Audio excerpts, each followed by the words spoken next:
Hey, it's Jamp, and today I'm going to teach you how we record the SCI GUYS podcast in lockdown. Now, we have a lot of kit. A lot of it was bought by our patrons, which we're very thankful for, but you're not going to be able to get everything right off the bat. So as I go through, I'm going to show you what we use, and then I'm going to show you some cheap alternatives, some free alternatives, and how you can potentially start a podcast if you're thinking about starting a podcast in lockdown. Now, the most important thing when recording a podcast is, of course, the content, but also the audio. The audio is the most important thing. It's an audio-based show. The first thing we have to talk about when we're talking about audio is the microphone. We use a microphone called the Shure SM58. It is a very good microphone. It's on the cheap side of microphones. You can get microphones that go up to like £400 or more. These cost about £100. Now, you don't have to spend this much on a microphone. There are microphones that go for really cheap. There are microphones that go for like £10-20 even. But you don't even have to spend that much. I know a lot of people who, when they start a podcast, is they use their little headphone microphone. You know, when you get your little headphones, it's got a little microphone on the thing. You can even use that. I know people have used that for podcasts before. But we use these microphones. These are XLR microphones. They're dynamic, so they're super loud when you get close to them. This travels into our audio recorder, which is the Zoom LiveTrack L8. Now, this is a really fun recorder.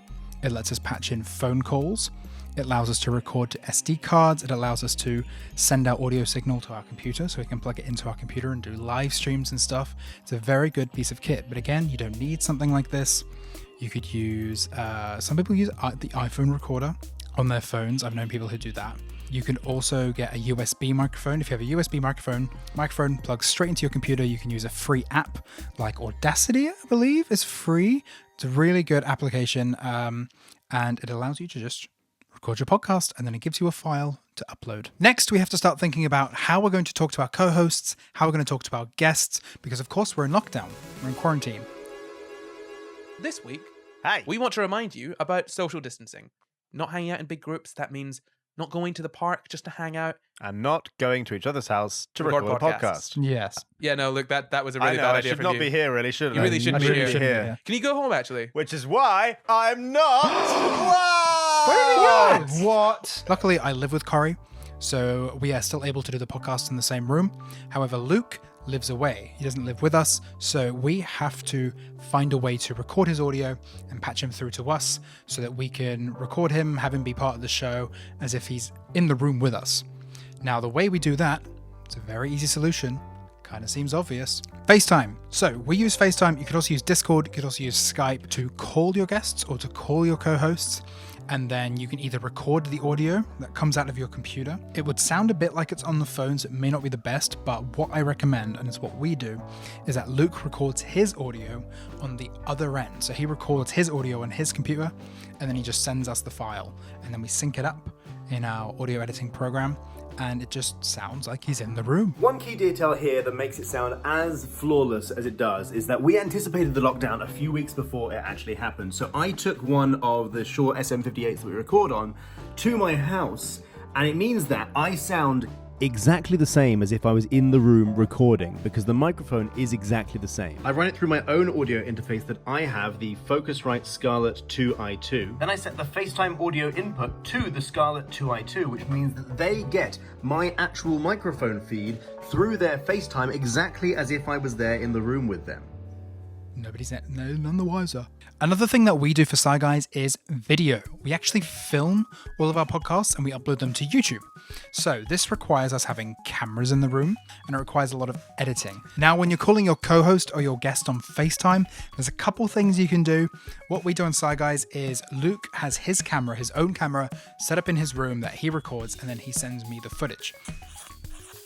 Another thing you can do, if that's not an option, is that when they FaceTime through, you can actually screen record your laptop, and then you have the FaceTime feed all recorded on your laptop ready to edit. One thing we figured out very early on in this process is that the angle of the camera is one of the most important things. If you are having your guest record their video, then you should try and get your guest to match the angle you are recording from, or the opposite angle, as if you're doing an interview. So, for example, if you're recording on a webcam straight on, your guest should also record on a webcam straight on. If you're recording like we do, from an angle high up, then your guest should record in roughly the same position, but from the opposite side, and then it will look like you're doing an interview with them that's been properly recorded. And even though the audience know that you're remote and know you're not in the room, our brains process it as if we are. After a couple of minutes, you kind of forget that we're not in the same room. It doesn't really matter because the angles that we're looking at and where our eyes are pointing match as though we were. And the very last step is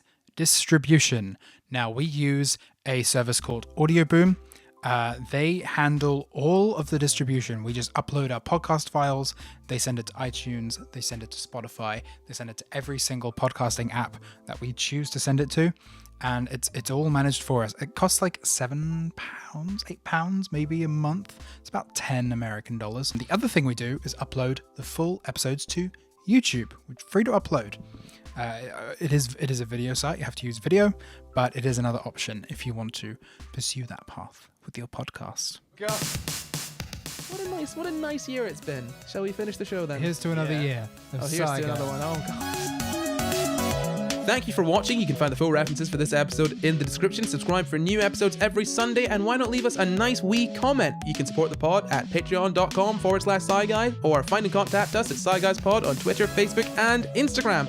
You can send us an email at sciguysPod@gmail.com. You can follow me at NotCorey everywhere. You can follow me at Jamp everywhere. You can follow me at Luke Cutforth everywhere. Goodbye. Goodbye. Bye.